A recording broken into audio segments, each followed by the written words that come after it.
जय श्री राम जी। आप सभी को आपके अपने YouTube चैनल धार्मिक भजन कीर्तन बरवाला में आप सभी का स्वागत है।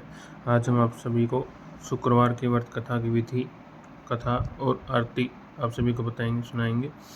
तो आइए ध्यान से सुनिएगा और कथा कैसे लगी कमेंट में ज़रूर बताइएगा। तो आइए कथा शुरू करते हैं। इस व्रत को करने वाला कथा के पूर्व कलश को जल से पूर्ण भरें, उसके ऊपर गुड़ व चने से भरी कटोरी रखें। कथा कहते व सुनते समय हाथ में गुड़ और भुने हुए चने रखें। सुनने वाले संतोषी माता की जय, संतोषी माता की जय, इस प्रकार की जयकारा बोलते जाएं। कथा समाप्त होने पर हाथ का गुड़ व चना गौ माता को खिलाएं। कलश में रखा हुआ गुड़ व चना सबको प्रसाद के रूप में बांट दें। कथा समाप्त होने पर तथा आरती के बाद कलश में के जल को घर के सभी जगह पर छिड़कें। बचा हुआ जल तुलसी की क्यारी में डाल दें। माता भावना की भूखी है, कम ज्यादा का कोई विचार नहीं, अतएव जितना भी बन पड़े प्रसाद अर्पण कर श्रद्धा और प्रेम से प्रसन्न हो व्रत करना चाहिए। व्रत के उद्यापन में 2.5 सेर खाजा, चने का साग, मोइनदार पूड़ी, खीर नैवेद्य रखें। घी का दीपक जला संतोषी माता की जय जयकार बोले, नारियल फोड़ें।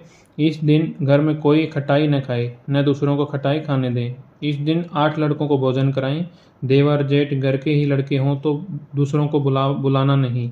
अगर कुटुंब में न मिले तो ब्राह्मणों के, रिश्तेदारों के या पड़ोसियों के लड़के बुलाएं। उन्हें भी खटाई की कोई वस्तु न दें तथा भोजन करा यथाशक्ति दक्षिणा दें।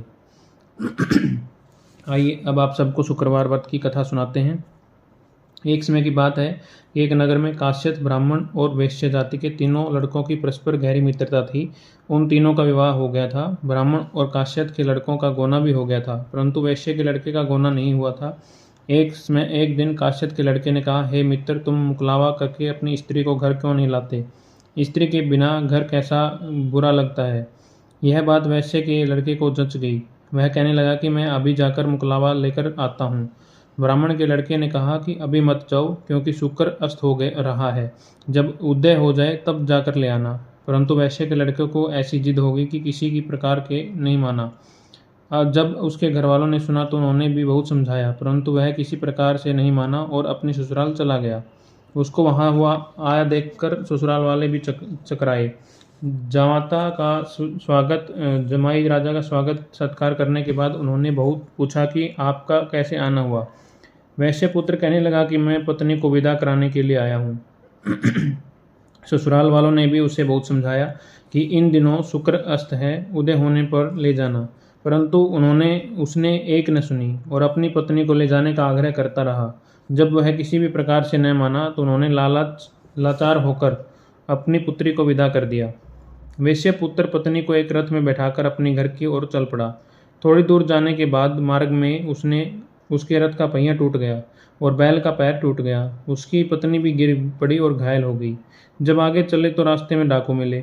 उसके पास जो धन, वस्त्र और आभूषण थे वह उन्होंने छीन लिया। इस प्रकार अनेक कष्टों का सामना कर जब पति पत्नी अपने घर पहुंचे तो आते ही वैश्य के लड़के को सर्प ने काट लिया। वह मूर्छित होकर गिर पड़ा। तब उसकी स्त्री अत्यंत विलाप कर रोने लगी। वैश्य ने अपने पुत्र को वेदों को दिखलाया और वैद्य कहने लगे कि यह 3 दिन में मृत्यु को प्राप्त हो जाएगा। जब उसके मित्र ब्राह्मण के लड़के को सारी बात का पता लगा तो उसने कहा, सनातन धर्म की प्रथा है कि जिस समय शुक्र का अस्त हो कोई अपनी स्त्री को नहीं लाता, परंतु यह शुक्र के अस्त में स्त्री को विदा करा कर ले आया है। इस कारण सारे विघ्न उपस्थित हुए हैं। यदि यह दोनों ससुराल वापिस चले जाएं और शुक्र के बाद उदय होने पर पुनः आए तो निश्चय ही विघ्न टल सकता है। सेठ ने अपने पुत्र और उसकी पत्नी को शीघ्र ही उसके ससुराल वापिस पहुंचा दिया। वहां पहुंचते ही वैश्य पुत्र की मूर्छा दूर हो गई और साधारण उपचार से ही सर्प विष से मुक्त हो गया। अपने दामाद को स्वस्थ देखकर ससुराल वाले अत्यंत प्रसन्न हुए। वैश्य पुत्र अपनी ससुराल में ही स्वास्थ्य लाभ करता रहा और जब शुक्र का उदय हुआ तब हर्षपूर्वक उसकी ससुराल वालों ने उसको और अपनी पुत्री सहित विदा किया। इसके पश्चात पति पत्नी दोनों घर आकर आनंद से रहने लगे। इस व्रत के करने से अनेक विघ्न दूर होते हैं, सभी प्रकार के मनोरथ पूर्ण होते हैं और हर व्यक्ति को यह व्रत करना चाहिए। शुक्रवार की व्रत कथा यहीं पर समाप्त होती है। बोली संतोषी माता की जय। जय माता दी। आइए माता रानी की आरती करते हैं। जय संतोषी माता मैया, जय संतोषी माता, अपने सेवक जन को सुख संपत्ति दाता। ओम जय संतोषी माता। सुंदर चीर सुनहरी माँ धारण किन हो, मैया धारण किन हो, हीरा पन्ना दम के तन श्रृंगार किन हो। ओम जय मई संतोषी माता, मेरु लाल छटा छवि बंधन कमल सोहे, मैया बंधन कमल सोहे, मंद हस्त करुणामयी त्रिभुवन जन मोहे। ओम जय संतोषी माता। स्वर्ण सिंहासन बैठी चंवर ढुरे प्यारे, मैया चंवर ढुरे प्यारे, धूप दीप नैवेद्य मधुमेवा भोग धरे न्यारे। ओम जय संतोषी माता, मैया जय संतोषी माता।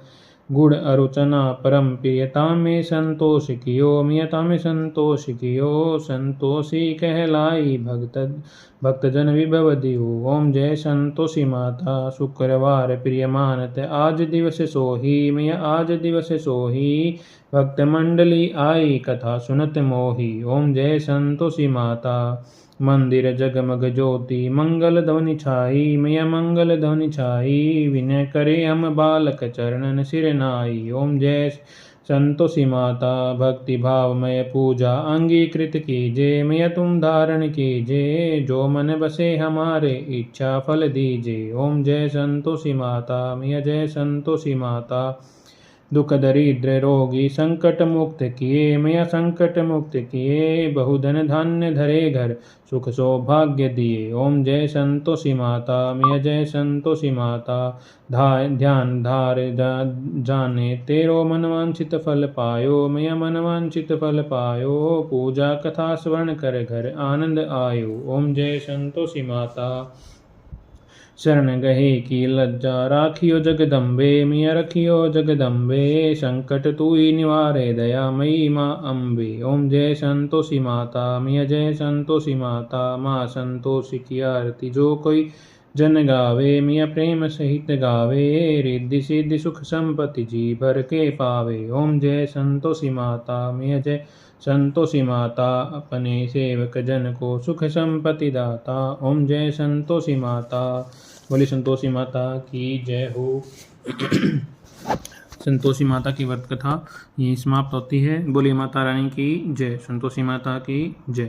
आप सभी को कथा कैसे लगी कमेंट करके ज़रूर बताइए, और इसी तरह की धार्मिक कथाएं भजन कीर्तन सुनने के लिए हमारे चैनल धार्मिक भजन कीर्तन बरवाला को लाइक करें, सब्सक्राइब करें और आगे शेयर करें। बोलिए जय माता दी। माता रानी सभी का कल्याण करें।